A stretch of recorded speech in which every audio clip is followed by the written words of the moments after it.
I'm doing good. It's good to have him back out there. Obviously, the guys in the training room did a really good job of just bringing him along. So these reps he's had this week have been really good. And hopefully he can continue his last 2 days of install and he can go out and have a good week. Coach, how realistic? I mean, how much was he able to keep up? How realistic is it for him to at least have a package? We just have to be smart. Obviously he does the natural things well, which is run the ball.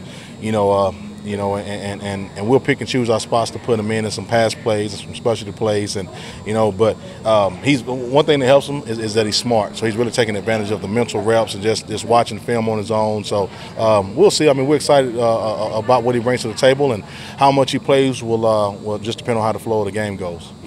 And Georgia, in that 3-4 look, it seems like a lot of those backers can get to the quarterback. How beneficial was it for you guys to have played a 3-4 team at Oklahoma last week as far as the blitz pickups, seeing guys come from those angles? It was good. I mean, every rep of game speed reps are valuable. We have a lot of young guys that are playing, and the great thing about it is we played against probably one of the best defenses that we'll see this year in Oklahoma. So I think right now we're battle tested. We're calloused a little bit. We've had a week off to kind of make some adjustments and kind of do things a little bit better. So hopefully the off week pays off and we go out and put on a good performance on Saturday. I know in this league it's very common to run into linebackers can play, but to have 4 guys like Georgia, they kind of jump out a little bit, especially those 2 seniors that have played so much. Good players. I mean, those are the same guys who played last year, and we went right at them, and we played a physical brand of football last year, and nothing's going to change.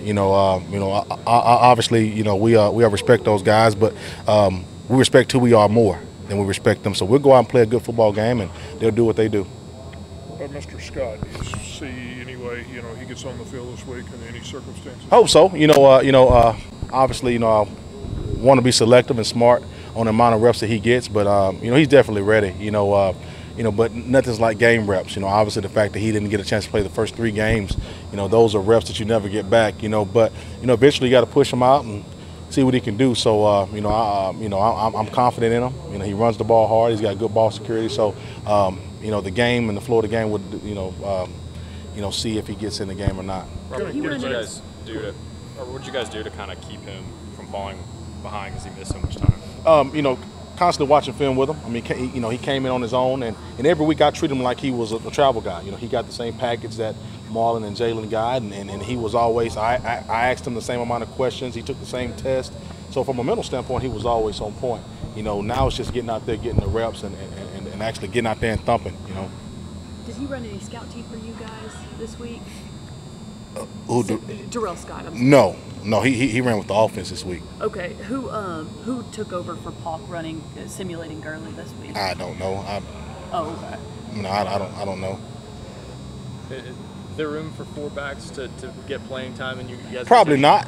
Probably not. I mean, obviously you want to have 4 ready because you never know what's going to happen. But 2 to 3 guys play. There'll be some certain plays that certain guys run. But realistically, I mean, our top 2 guys are going to be the guys that get majority of the reps. And if a 3rd guy has a play or 2, or he makes a play and gets in the flow of the game, then he may get more reps. So, but realistically, we don't sit and chart and say we're going to get 4 guys reps. But obviously, if Darrell gets in or Devin gets in and makes some plays, those guys continue to go. You had said last week that, and I'm sorry, I don't know if I answered much about Darrell, but you had said last week you felt like he kind of kept in tune mentally. You and him had spent a lot of time making sure he wasn't behind. Was it pretty seamless in terms of putting a game plan in him understanding, all those things? There's still a lot that he won't know until he gets in the games. Like I said, the bad part about it is that he missed the first 3 games. And no matter how much technique you talk and how many reps he gets in practice, there's nothing like game speed. And Jalen will be the first to say that.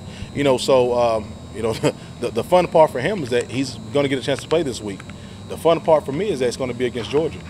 So he's going to get out there, he's going to make his plays, and I just got to be smart of the plays that he gets in on, and I have to do a great job of communicating with Jake when he's in the game. And but eventually we got to just let him go play. Are you surprised he was ready to play?